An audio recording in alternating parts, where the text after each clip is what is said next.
Welcome to the Artist Academy podcast, a place where we focus on the business side of art to help you attract more customers, increase profits, and ultimately live a life of creativity and financial freedom. I'm your host, Andrea Earhart, and this week's episode features Canada-based artist, educator, and podcaster, DKleine. I was first introduced to him through the NFTs for Newbies podcast, and if you haven't listened to my episode on the NFTs for Newbies podcast, head on over there because it's a pretty good one. And I just feel so lucky to be included in their community. And through them, I met DKleine and immediately was intrigued by the fact that this guy is a teacher who has found a way to make money as an artist online through NFTs. The idea of making easy money by just sitting behind a computer amazes me, if you haven't figured that out by now. So I brought him on the podcast to explain a bit more in depth how he got his start with art and NFTs and how he's making sales. And because that's the magical question, right? Like, how can one actually make money through art, especially this weird new world of NFTs? And lucky for us, he shares his, quote, secrets. So let me know what you think about this week's episode with DKleine.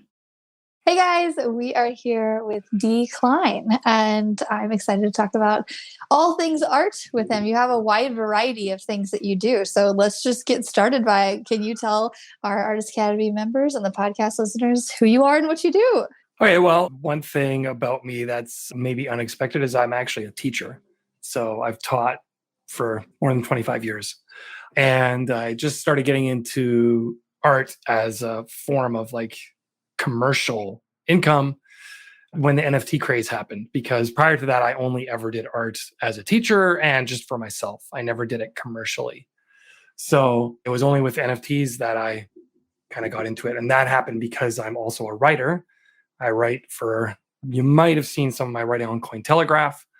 I've written for them as a columnist. I wrote a series called Journeys in Blockchain, that was about people getting into the space. And it was actually through Cointelegraph that I met some of the artists in the NFT scene, like Josie Bellini and Rob Ness. And that's when I was like, okay, this is too cool to not get involved in this. And so I talked with Rob Ness about it, and he kind of taught me about minting and all that stuff. And my first piece was a collaboration with him because of that. And after that, I just started doing my own stuff and making stuff on, at the time, Rarible was the most popular platform. And so I was minting on that platform and eventually got onto Known Origin and Foundation. And now I'm on Maker's Place as well. And I also do some work on a number of other platforms. For example, Koi is another one that I do that's kind of a unique platform, the Koi Network. And my main work is the Koi Network, Known Origin, Maker's Place, OpenSea. I've dabbled in lots of platforms. You probably have too, I'm guessing. I've actually only done it on OpenSea so far. Okay. So I'm pretty new to it. When did you start? So when did you first mint your first NFT? First NFT would have been in the fall of 2020 when I kind of learned about it in the summer that year. And I think the first mint was in September of 2020. And it just exploded in popularity soon after. So I was lucky with the timing for sure. Yeah. So there's a lot of artists that come into the academy, and I show them how to mint and how to, set up the things and do all the things. And some of them are kind of struggling to sell their NFTs. What is your advice for artists who are in that first, couple months or a year of it? Or what did you do in the beginning? I think a lot of it is perseverance. You have to just be consistently producing so people can see that you're not just there for the craze, but that you're there because it's something you're passionate about, something you love. Because the sales do go up and down. I've seen them go up and down many times during that span of time. And there's been periods where I've made no money for a month or two from art. And there's been other periods where I've made money that was ridiculous during certain periods. Nothing like, some of these artists making millions, but still ridiculous in my small reality. So And I think you just have to persevere. You have to be consistent. And if it has to be something you love, I'd see a lot of people that have entered the space because they're like, okay, this is going to be a quick buck. And they usually give up when it doesn't happen quickly, right? Because it takes a lot of persistence. When I first started making them, of course, I had the advantage of working with an artist who was already known. But following that, I had to keep producing my own stuff. And I didn't sell anything immediately. It took a few months of kind of fooling around before stuff started to get bought. So yeah. And the other thing I think with that is having a presence on social media, like what you're doing, where you have your podcast. I have a podcast as well. I don't know if you knew that. Was it through NFTs for Newbies? Is that our connection? Is that Oh how yeah, we for connected with sure. each other? Yep. Okay. Because they talked to me about NFTs when they were first getting into it because of my podcast, which is NFP. I'll have to do a little plug there. NFP with DKleine. But anyway, they came to me and were asking me for advice at the beginning on getting started. And it's the connections are hugely important, right? Like, the podcast, I'm sure you've found that with your podcast, you have a community that's interested in you, that connects with you and that follows you, but not just the followers, the people that you actually have on your show become a part of your community, right? They're the people that you then broaden your network with. And I think that's super important. Now, of course, that doesn't mean everybody has to do a podcast, but I think you do have to find ways to be involved beyond just tweeting pictures or posting stuff on Instagram, right? Like maybe it's Twitter Spaces. Some people like Clubhouse. Some people get into Discord. I hate Discord personally.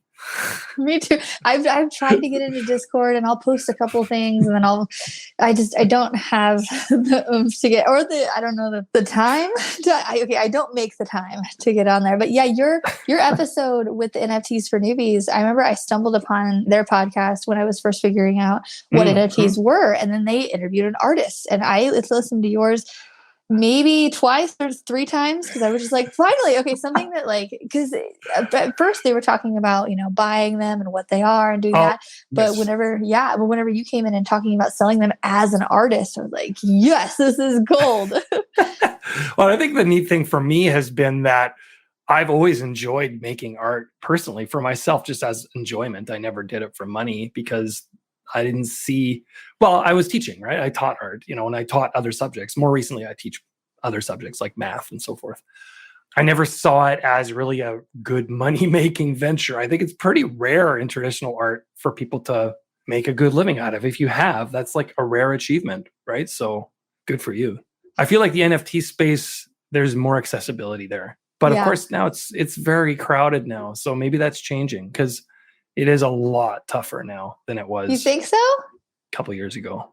Oh, really? I feel like you it. think so? Yeah. Okay. I feel like I think the visibility, right? Because if you look at, say, OpenSea, like how many, I was reading it, I think it was something like 0.2% or something like that of all collections on OpenSea have actually sold something ridiculous like that. Like it's a small percentage. Wow. Why do you think I could be wrong? is? Don't quote me on that percentage. No, yeah. So it's really small. So why do you think that is? I feel like a little bit of it is like the people who are buying believe in the artist, right? And maybe the artist also maybe ties themselves to some other charity or whatnot. Have you done anything like that, or have you seen success with something like that?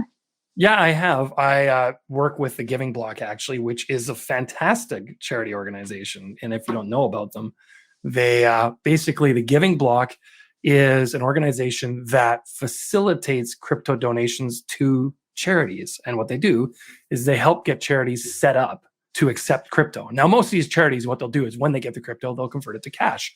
But it's still another channel through which they can accept donations.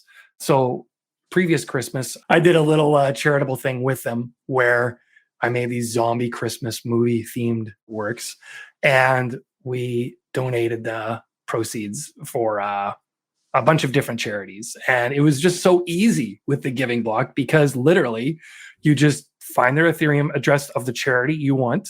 Okay. You go on the Giving Block, you pick your charity, you can search for, there's more than 1,000 of them. And you pick the charity you want to contribute to, you put in the ETH address, you can give your name and information if you want a receipt for tax purposes. And then you just send off the donation. The really great thing if you're in the United States, I'm in Canada, so it's not as good in Canada, but in the United States, if you send it directly from your crypto proceeds to them in crypto, there's no taxable event in that scenario because you're going straight from crypto to them, you see? And so you don't pay the same kind of gains that you would if you converted it to cash and then donated to a charity, you see? Because you're not cashing it out. So you get a bit of a tax break there and it helps the charity. The charity gets more money, basically, is what happens. Oh, that's right? perfect. And I love that idea of partnering with a company like that because it's not one specific charity. It's you Right. can donate to a bunch of different ones. So you're not really tying yourself down to one thing. It's like, hey, I help them all. So whichever one you want to do, we can come Well, and on the and other do thing this is with a together. lot of charities, you don't actually know if they're legitimate charities, especially in crypto, right? But these ones are all vetted. Like, for example, one of them that I really like is called the Mona Foundation. And, I'm a teacher, so I'm a little biased because it's a charity for children, primarily in developing countries who don't normally have access to public education. And basically, it pays their tuition so they can go to school. The crazy thing is, you could sell a piece for a couple $100 and you go, oh, big deal, a couple $100. That's tuition for like 5, 6 kids for a full year in some of those countries. So you're changing their lives for like really very little. So when I did do that fundraising thing, there was something like 25, 30 kids from the one, there was a few different charities, but for one of them was for the Mona Foundation. And like something like 25 or 30 kids got to go to school for a whole year and it wasn't a lot of money, like, right? It's pretty Yeah. amazing. Like if you're to try to do that, say here where I live in Canada, that money would not go near as far. So Yeah. it's cool to have that kind of impact with Yeah. crypto. And I feel like I forget that there are other people, outside of the United States and Canada and like that are not quite as privileged as we are and don't just have education readily available to us. I'm like, oh yeah, wait, no, that's not a thing somewhere else. Well, I mean, if you've done well with crypto, it's a really good way to get a tax break. And that's really beneficial. Like, yeah, it's nice to get the tax break, but to actually see that somebody got to, go to school for a year for very little donation, it's pretty cool. And then you Yeah, get the tax break. Huh. that is really Because the thing cool. is, where we live, school, like I teach, I know teenagers, they don't appreciate school, right? But, if you go to these countries where it's like, if you get to go to school, that's a huge privilege, right? So it's a totally different story. Yeah. So how do you go about partnering with this company? How did that start? How does that work? I'm kind of the type of person that I have no shame. I just go and ask people, so I really like their organization and I had done some work with them just donating to causes I liked. And so I'd had some communications with them because of that. And I just kept communication lines open. I always keep communications open, which is hard because if you have any kind of following, like that's a lot of work communicating with people, right? But they were one that I really thought was a cool idea. So I kept the communication channels open and we just talked back and forth a lot. And I was like, hey, like I'm doing this podcast, it gets this many listeners, blah, blah, blah, and yeah, they were like, let's do it. Let's promote the Giving Block through the podcast. So it's been great. That's awesome. Okay. So say someone buys one of your NFTs, does a portion of that go to the Giving Block or is that mostly just through like you advertise them through your podcast? I'll do specific ones that I've done Okay. as donations. Sometimes it's been 100% of an NFT. Sometimes it's been 50%. It depends. With the Christmas one, I'm not going to claim that I do charitable donations with every single one of my NFTs, but I have done them from time to time. And it'll say actually in the description for them. Like, so for example, if you're to look at, there's still some Christmas zombie ones, I think, or one or two that didn't sell, that it will say specifically in there which charity I can donate it to. And what's great about blockchain is you can check if I'm telling the truth because you can see, okay, I paid the money to DKleine to his wallet address. And now, okay, where is that money going? Is he actually paying it out to that charity? And if you don't see the money going out to that charity, well, I mean, I guess I could have used a different wallet theoretically, but I used the wallet because I like to have them see that continuity there. So you could follow the blockchain and you could see, oh, look, this money was sent to this charity, right? And it's easy to track. Because of the Ethereum, you can just look on Etherscan and see it. So I can't really lie about it. I mean, I guess I could, but I'd get caught. Yeah.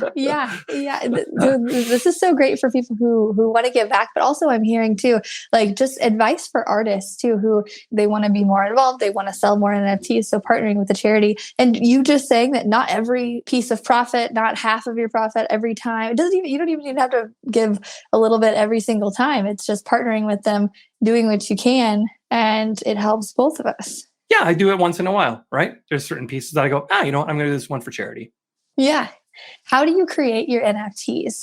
Like, do you paint them? So like I paint a canvas and then I convert it and then like that. Do you do it all digitally or? Right. Because when I started this, I actually did it all on my phone when I started. I used a Galaxy Note, had just the Samsung Note 10 Plus with the stylus.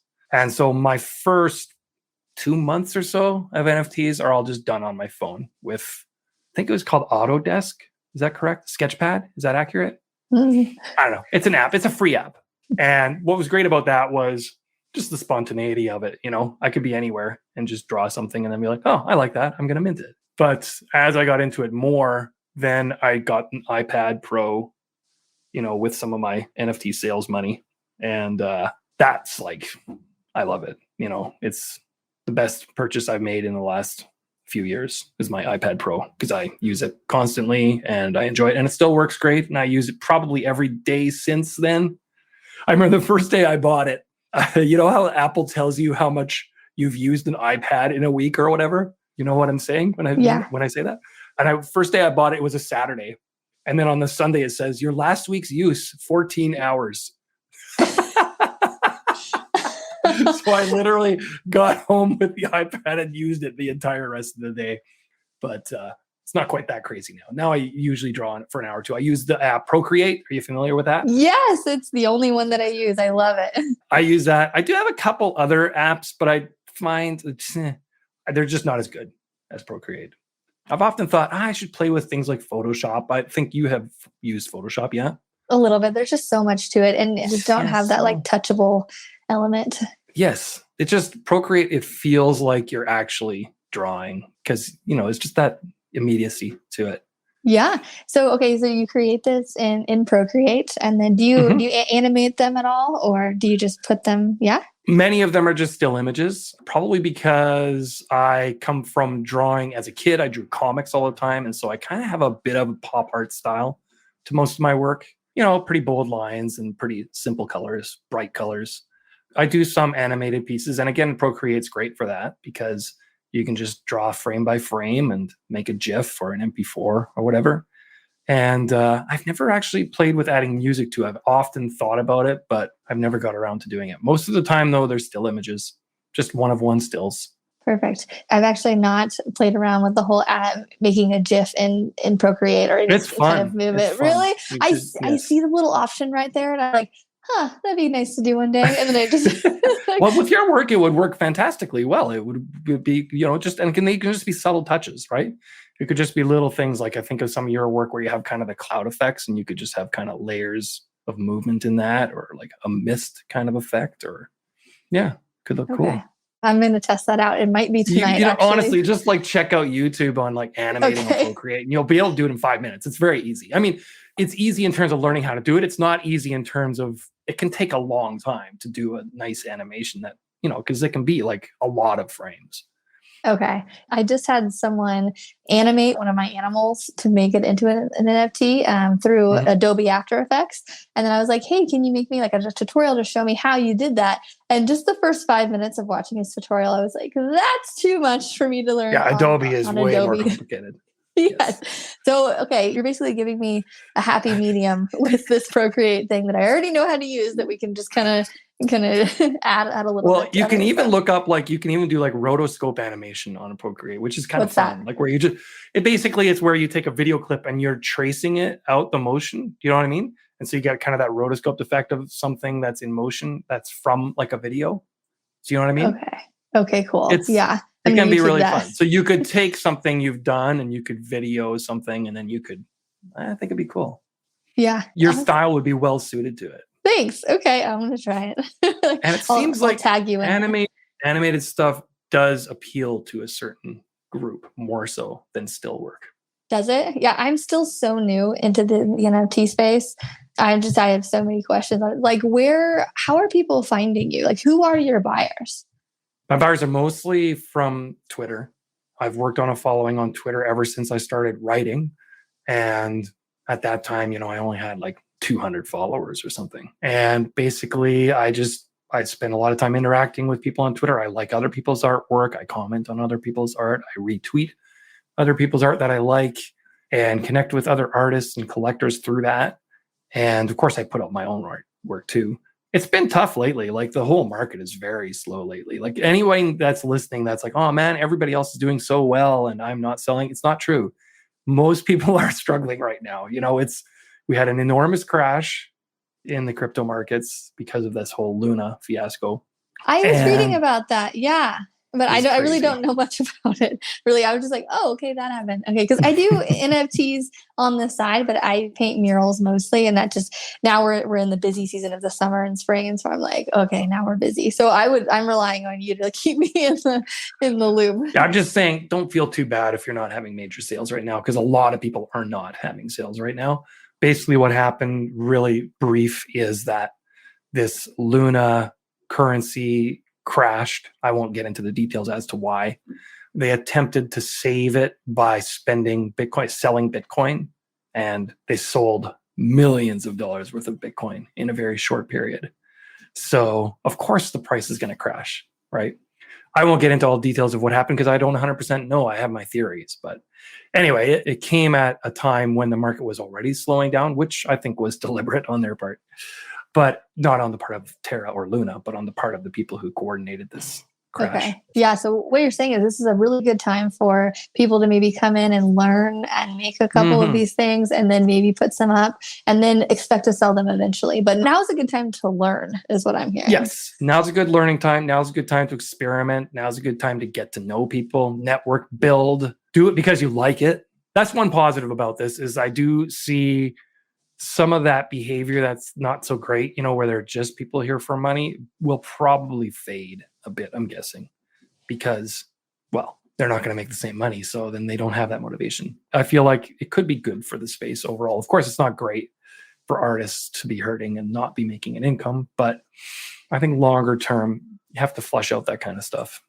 How much were you selling your NFTs for in the very, very beginning? And then how much were you selling maybe last year and then now? Well, the complicating factor is that the value of ETH changed so much. Okay. Because when I first sold a piece for 1 ETH, that's like a lot now, right? Wow. Yeah. But at that time, it was like $400 or something, right? Which was still great. Yeah. So great. Right? It was like, holy cow, I sold a piece for an ETH, right? And it was $300 or $400. I remember that. That wasn't my first piece. I think most my work sold in the quarter of an ETH kind of range. But again, that was like $100, $75, right? Now, of course, a quarter of an ETH is, what is that now? $500, $600? Yeah.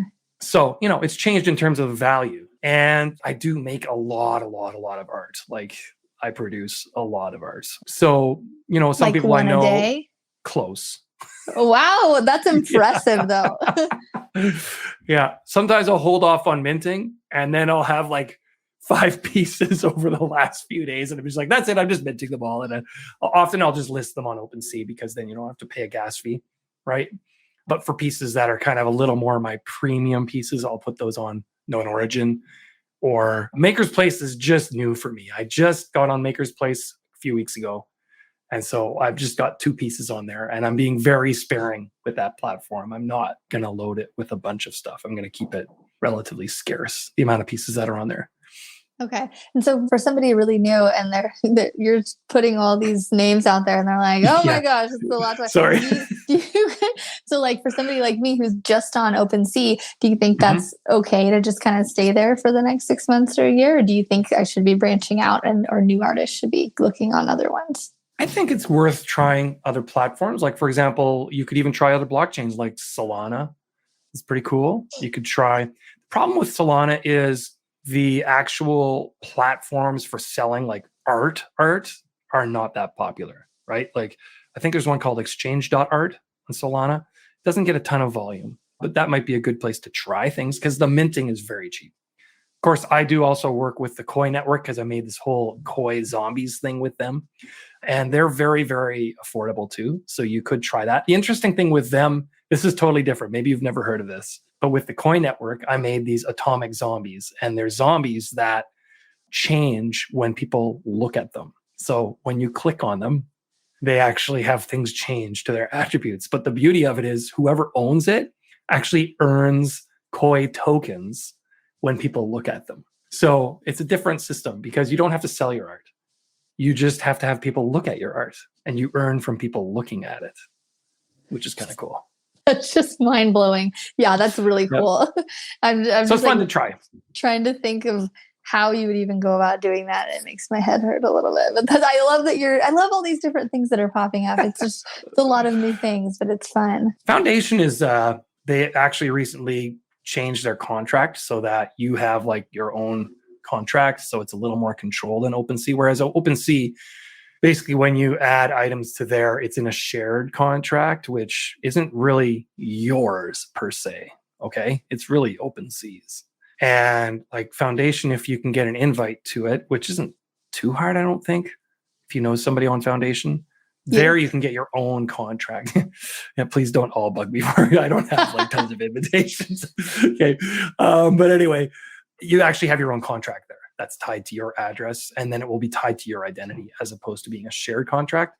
And of course, if you can get on a curated platform, like for example, Known Origin recently accepted applications, and they do every month or so accept applications for new artists, and you apply to the platform. And Super Rare does this too, and so does Async, and so does Maker's Place. I mean, they're not easy to get on if you don't have a portfolio. You got to have a portfolio, right? So yeah, like you were saying though, starting with OpenSea and building up there is a good way to get that, build up that portfolio. I know very successful artists who are only on OpenSea. For example, Gabe Weiss, he's extremely successful, like very popular, and he is only on OpenSea. So you can do it just on OpenSea. Okay. Are these buyers, are they finding you from being on the platform, or are they coming from your Twitter, or both? I'm guessing they're mostly from Twitter. I feel like they mostly are. I mean, occasionally when I do put something up on, say, Known Origin, there are people who have bought my stuff in the past. And I think because they're following me, it probably lets them know, oh, hey, this person minted a piece. And then they'll see it and they'll buy it. The nice thing about the smaller platforms like Known Origin is there's not as much traffic there. So if I mint a piece there, it can be on the front page for like a while, like a day, right? So that is kind of nice. But having said that, they're not seeing the sales volume of something like OpenSea, not anywhere near that volume, right? So yes, this and that, pros and cons.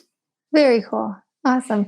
Is there anything extra that you want to be like? There's a lot of newer artists in here who maybe don't have a following quite yet. They have maybe like a couple thousand on Instagram and maybe just started a Twitter. On Instagram is great. Yeah. Or they're just kind of just getting started. Like they say they maybe have a portfolio now that they're looking to turn into NFTs. Like what's your biggest advice for someone? I think you just have to kind of be brave and go for it. OpenSea is an easy place, relatively speaking, to try things because of the fact that you only have to get the initial storefront fee. And then after that, you can just list stuff all you want, right? And you can make unique collections. I encourage experimenting, try stuff, see what resonates, what people like. And definitely, yes, you do have to be active socially. You want to be in things like Twitter Spaces. Like what I do when I go into Twitter Spaces, I look for all the people who are speakers and who are people with decent followings in there. And I just go through and I check them and I follow them because, it's a good way to kind of build your network. And sometimes if I really like them, I'll send them a message and say, hey, I really like this work, blah, blah, blah. And it doesn't have to be something where I'm trying to manipulate them or get them to buy something. I might just say, hey, this is a really cool piece. And that's the end of it, right? But it's still connecting with people. And of course, again, my podcast, that helps with that. But you don't need the podcast to do that. I think you just need to be active. I mean, it is a challenge because you can't just be an artist and leave it at that, it seems. Unless you're really successful and can hire like a manager or somebody to do all that stuff for you, right? But otherwise, you're going to be active in all those channels, I would expect, in order to get engagement. Yeah, you get out of it what you put into it is what I'm hearing. It's a lot of work. It's a lot of work, and it's not easy. And I feel like that's just like everything. Like if you want to be a muralist, you got to learn how to do that. And it's like, it takes a while to build up. If you want to be an NFT artist and really sell consistently, like I think a lot of kids nowadays make it look really easy, but it's really... There are the odd stories where you get these kids who make like $1 million or whatever, something crazy, and some amazing little incident, but that's not the typical story, right? Yeah. But anybody can sell if they put their mind to it, right? Yeah, again, it comes back to me that if you love it and you enjoy doing it, you're probably going to do it more consistently, and you're going to stand out from people who do not have that same passion. So true. People will see that. Yeah, so true. That's what I've noticed with getting into teaching artists. Like at first I was just like dabbling in it, but it really is like you stay in it because you love it. And you know, if I didn't, I'd be like, oh, this is way too hard work. I'm just going to go back to painting on my easel. No thanks. But it's like that with everything. But yeah. But that's what I love about Web3. That's what I love about blockchain is if you find something you love doing, work hard at it, get better at it, and you probably will get to a point that some people will pay you for it. Yep. And I feel like even though, you know, it's a lot more saturated now in the NFT space, it is. I feel like it's still so early though. Do you think so? Or I do. Yeah, I think it is early. Yeah, there's still a lot of volatility. There's still a lot of crazy stories happening. There's still a lot of, you know, it's unfortunate that sometimes it means that there are things like scams and predatory behavior too. But on the plus side, I think there's just so much room for growth, so many opportunities. And there's a lot of stuff people haven't even thought of doing yet, right? In terms of what can be done with the technology. So I think it's going to be very interesting to watch over the next few years. Yeah, me too. Awesome. Well, thank you so much for coming on and giving your insight. I've learned from this, and I know that other artists will as well. So thank you. Thank you. And that's a wrap. Thank you for listening to another episode of the Artist Academy podcast. Wasn't that great? Isn't he just so great? And I think what I came from this was, you know, with podcasting or with, you know, teaching or with selling art or murals and everything, just to reiterate, like, it really is what you put into it and you get out of it what you put into it. And so, you know, for those of you who have maybe put up a couple things and not sold them right away because you see people like me putting up things and selling them right away, I just want to reiterate that I have worked really hard for a long time building a really big audience and casting a wide net. That's why my NFTs sold pretty quickly.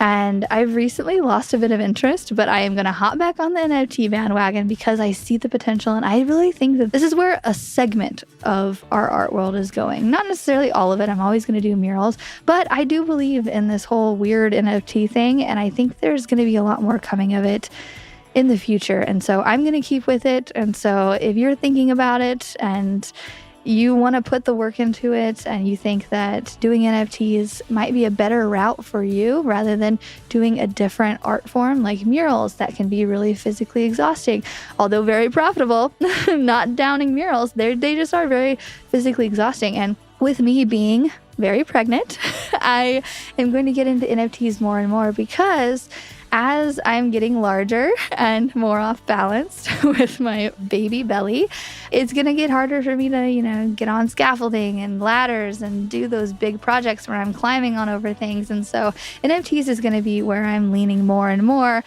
as it's calling for that, as my life situations are calling for that. So just letting you know where I'm headed, just in case, you know, you have something similar and you want to head there too. And if you do, I have full videos that explain exactly how to mint on OpenSea and buy Ethereum and do the whole thing. I break it down into very easy steps that you can watch through video anytime that you'd like. I'm showing exactly how I did it so that you can learn from a trusted advisor about how to do it as well, and hopefully get some NFT sales. If not right away, then eventually, because yeah, like this is just so cool that people can make money through the internet like this. I sound like an old person saying that. But anyway, okay, I hope you like this episode. I'll see you next week for an interview. Okay.